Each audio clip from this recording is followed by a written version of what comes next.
It's been a while since we did some cricketology, but it's good to be back. You know, we've had our commitments, so we've been busy with so many other things. But, well, cricket is back, and so are we. Sri Lanka travelled down under to take on the world champions of T20 Australia in a 5 T20 series played in Sydney, Canberra, and Melbourne. Melbourne is a place, obviously, we have some very good memories of. Let's hope that the Lions can repeat some of those performances that we did in Melbourne. To talk about the upcoming series, I have my good friend, commentator Kosala Sureshchandra, and also a DJ, which we don't talk about normally. How are you doing, Kosala? Well, I'm doing fine. And I wouldn't complain about the second part that you mentioned, DJing, because things are picked up, opened up, and work is good. Yeah, I see you're quite busy, so many weddings and events coming up.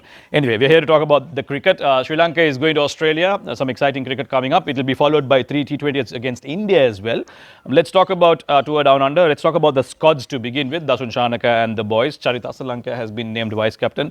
What do you think? Is it a good enough squad that can challenge the world champions? Well, I think, yes, if you look at these players, if you look at Dasun Shanaka, Charith Asalanka, Dusmantha Chamira, Vanindo Hasaranga, even Chamika Karunaratna coming in, Avishka Fernandez, they've proved that they are good enough to compete at the top. Especially if you look at the World Cup, recently concluded T20 World Cup.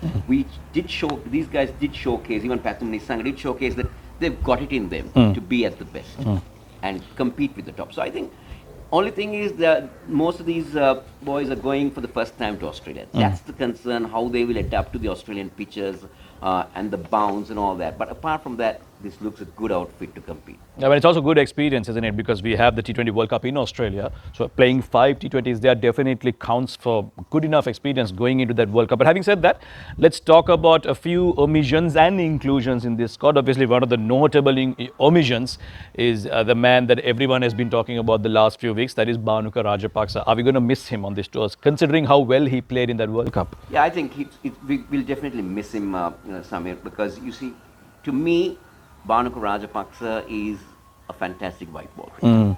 And he should be there to strengthen that middle order. The way he bats, the way he goes. He's got a very free-flowing style. He plays fearless cricket that he brings in. But then going with the regulations of Sri Lanka cricket, he's failed a few tests and all that from what we hear. So you can't help it. If there is a protocol, you need to go through the protocol. Right, yes. And in terms of the inclusions, there have been a few new opportunities given to guys like Janith Liyanage, Kamil Mishara. Good to see these youngsters getting opportunities. Janith Liyanage, especially after that performance in the LPL. You think they'll use him, or is this more of a tour for him to get experience? Well, if you look at it, I would say that there is an opportunity in the middle order. Okay. So and because we don't have Bhanuka. Because we don't have Bhanuka. So it depends on what the formula Sri Lanka wants to play. Are they going to play 3 pace, 2 spin, and have the 5 bowlers and then play with the 6 batters, including the wicket keeper? So it's how they want to balance it off. Whether they want to play the 4 frontline bowlers and expect some part-time bowling from a couple of batsmen. So it's just to see how they would want to adapt. That's the key. So if they go with the formula of playing 7 batsmen, yes, I think Janith Liyanage might get the nod in this series. And you see, it's when you talk about combinations, it always depends on the conditions. And in Australia, generally, see, it's funny, we always think about Sena countries as places with a lot of bounce, movement, swing. But we've seen lately, even in places like England, for the white ball format, you get good batting wickets, like absolute belters, scores above 300 in ODIs. In T20s, you always get scores like 160, 180. Even if you look at the recent BBL, some big scores. So I don't think we should be overwhelmed by the fact that, oh my God, we're playing in Australian conditions. There's going to be a lot of bounce and movement. It's going to be good batting tracks. So how, if, let's say, that is going to be a typical T20 batting track, then what kind of combination are you looking at? Well, I would say I would go with, I would want to see Dhanush Gunathilaka in that side. Okay, opening the batting? Opening the batting. Alongside? Alongside Pathum Nisanga. Okay. Going at the top. And then with Kusal Mendis now not available because of COVID, Dinesh Chandimal, I think, will get the nod because of his experience to do the gloves work. So where does he bat? So if Dinesh Chandimal is playing, obviously he needs to bat at number 3. Then do we put Charith Asalanka behind? Does he come in at number 4? And then what do we do with Avishka Fernandez? That was going to be my question. Yeah, that's for me. I would say we would go with if we go with Dhanushka and Pathum Nisanga. I would, looking at how things have gone, say if Sri Lanka get off to a decent enough start and good enough start, then I would say Charita Salanka to come in at number 3 and Avishka Fernando to go. And then you hold back Dinesh Chandimal. Okay. But if we lose a couple of wickets at the top, then you bring Dinesh Chandimal to steady things up. Right. So you need, if Chandimal is playing, you play around Chandimal. Okay. On how So he plays like a floater's role in it. Okay. Just a floater's role. Because then you got Dasun Shanaka to come in. And then that's the key, whether you want to play Janit Lianage in that side in the batting. So is Chamika Karunaratne fit enough to play? So Yes. Manindo Hasaranga. So I think we got a good combination going on. So it will be a battle between where Chandimal plays, because he's definitely going to play the first game. Yes. So because of that. So I would say he needs to be the floater in the side. Right. So if you want to go with the 7 batters that you're looking at, then obviously then you got Chandimal at 3, Charit Asalanka, you got Avishka Fernando, Dasun Shanaka, then you played Janit Lianage, and then you go to one of the Hasaranga, Dusmanta Chamira, a toss-up between Lahiru Kumara and Binura Fernando for me, Okay. and go with Mahesh Deekshit. So that would be a formidable 11 that you're looking. But then if they want to bring in Chamika Karunaratne, then that place for Janit Lianage might not open. Yes. So it all depends on whether Chamika is fit or not, Yes. to see who is going to be that middle order additional batter that's going to help Sri Lanka finish well. Also the fact that if you have the 4 bowlers, and then you have Dasun Shanaka, Charit Asalanka and Dhanush Gunzalaga who can turn the arm around. Yes. So you have the filler for the next remaining 4 overs. Right. So you can afford to bring Janit Lianage if Chamika Karunaratne is not fit. I don't know.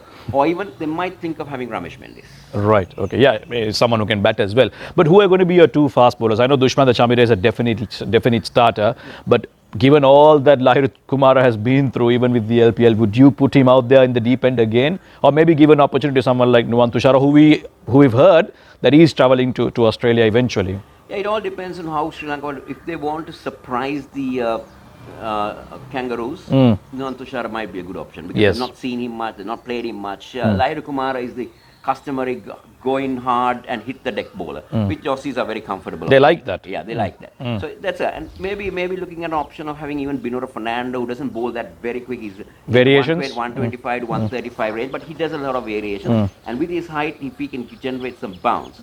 So it all depends whether Sri Lanka wants to play 3 frontline seamers. Because Chamika also bowls with the new ball sometimes. So if that's a toss-up. So if you want to play 3 seamers, I would say.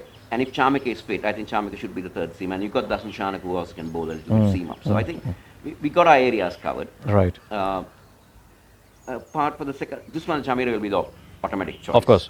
Yes. So it will be a toss-up between whether they want Binura Tushara or Kumar. I don't think they'll be making too many changes from what worked for us at the World Cup, especially that 11, because they were performing quite consistently. Perhaps a change in the top, because Avishka Fernando might not open. We don't know. Kusal Mendis was someone who was looked at to open, especially in the ODI series against Zimbabwe. So question marks at the top order, and of course in that middle order, because we don't have Bhanuka Rajapaksa. So who's going to take his place? These are questions we look forward to answers for. Speaking of the opposition though, world champions, right? One of the best teams around. Their players are fresh off the BBL, and we know how good they can be. And we don't have David Warner, but still this is a very formidable Australian squad, isn't it? Well, obviously, looking at it, if you look at Australia, and if you talk about the BBL, if you go watching those games, you would say that Australia has players to fit into 2 T20s. Exactly, yes. Right, so they're so talented. So they got a lot of talent. And the exposure that they have, the experience that they have, playing in the big league, playing with big names around. So I think even if they have not played international cricket, those players coming in straight into the national side, they will give you something to work around, because they got good bowlers, they got good batters, they got good all-rounders, they got everything. So I don't think Australia will be really overshadowed that they don't have David Warner. I think they have enough replacements. Absolutely. And 2 guys that absolutely love playing against Sri Lanka. When it comes to the batting, it's Glenn Maxwell. And the bowling, Zampa. He absolutely loves picking up wickets against us. Now let's start with Maxwell. What is it that we can do to stop this guy? Because once he gets going, we know how dangerous he can be. I think what you need to look at Maxwell is, because the moment what Maxwell always looks for, he looks for space.